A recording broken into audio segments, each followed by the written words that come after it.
mentally. Because playoffs was basically a couple weeks after the Damar Hamlin incident, yeah? Yeah. God, that was nuts. Yeah. That shook everybody. And everyone. Thank God he's doing good now. He's back in the building and put on a helmet, did some OTA stuff with us, and he's gearing back up to play. So I know even off the field, he's got so much shit going on. He's an impressive human being. What was it like in the moment that happened from your perspective? I mean, it was, I would assume just eyes wide, hoping that everything's all right. But like from your lens and your angle, like what are you sitting there in the moment thinking about? Well, I mean, you never suspect that, right? Like what was going on and the shit that we were hearing from the training staff and the paramedics that were, working on him. I mean, it's just like, it set in after about 45 seconds standing out there like, all right, what's going on? Like, he's okay. And then all of a sudden you hear some of the stuff and it's like this, yeah, it was nuts. I will say this. But an amazing effort by our training staff, an amazing effort by him for fighting through it. And I think that the community of Buffalo was fantastic, but really the NFL community coming together and, prayers don't hurt, So I think really everybody in the NFL community coming together and sharing a moment, at least for a little bit, where everybody was united, cheering for one purpose, and that was the safety of Damar. So I think that was pretty cool. When all that's going down and, sitting there watching the game, and everyone's talking about, do they play? Do they not play? At first, you think, all right, this guy's injured. You have no idea what it is, but they're probably gonna, get him in the ambulance, and everything's gonna start up. And then you start to see the severity. You start to see the emotion in everybody's eyes. Like, at what point were you guys like, there's no way we can play this game?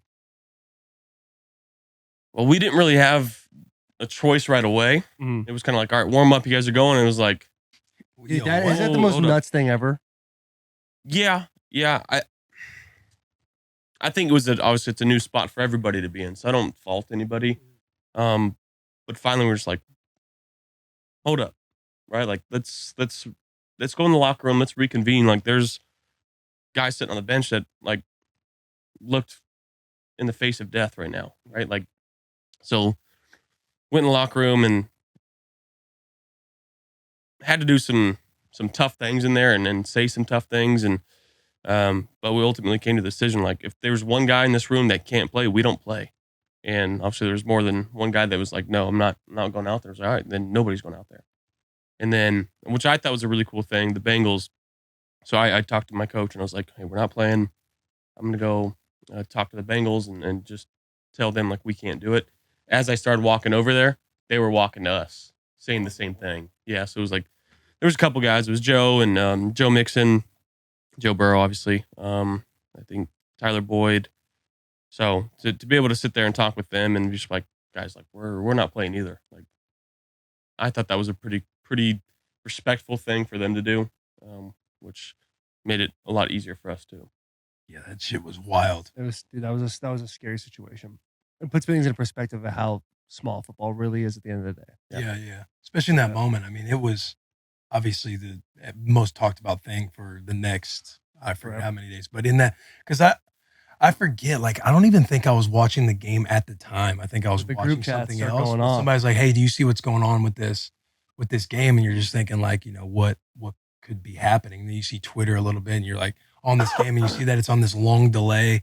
And you're like, yo, what the fuck happened? And you're waiting for videos to come up and everything else. And you see like this routine type play and it's just the collapse. And it's just like, what in the fuck is going on? But yeah, everyone, everybody's throwing out opinions, what you should do, what you should not do, all this kind of stuff. Yeah, all these doctors are saying all this stuff. They're just online saying this is what's happening. Yeah, and like you say, it's almost like, I can't believe they're trying to get these guys out there to play and warm up and stuff. But I mean, fuck, you don't know what's like some of these guys, especially if it's like a strength coach, they're probably being told, hey, it sounds like the game's going to go on, or the coaches, it seems like we're going to do X, Y, and Z. Like, okay, I guess if we think we're going to play the big picture, they think we're going to play, like, we should probably tell our guys to warm up. They're like, hey guys, let's fucking get going. And it's like, yo, hang on. But it's probably such a unique thing for everybody involved. Yeah, for everybody involved, man.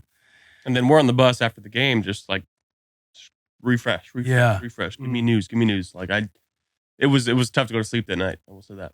So was Damar at the game when they said it was a paid actor that was Yes, standing? that in was the spot? him. Yeah, 100%. I'm glad you asked that. Yeah, we have to get Yeah. to the Conspiracy bottom of theories this. going out there. Yeah. That was 100%. I promise you. Yeah. I was in our locker room before that. They were trying to move him kind of discreetly so he didn't get bothered too much, and obviously they're still monitoring and everything, but that was him. Man, that was And it is still him. yeah, It's still him. It's still him. Promise you. Promise. Yeah, I promise. incredible that he's back out there, like like you said, put on a helmet, participating in some Also, things. But Can I get it on the next time you guys go? go where? You guys got to buy one get one free for the teeth, right? Yeah. Yeah.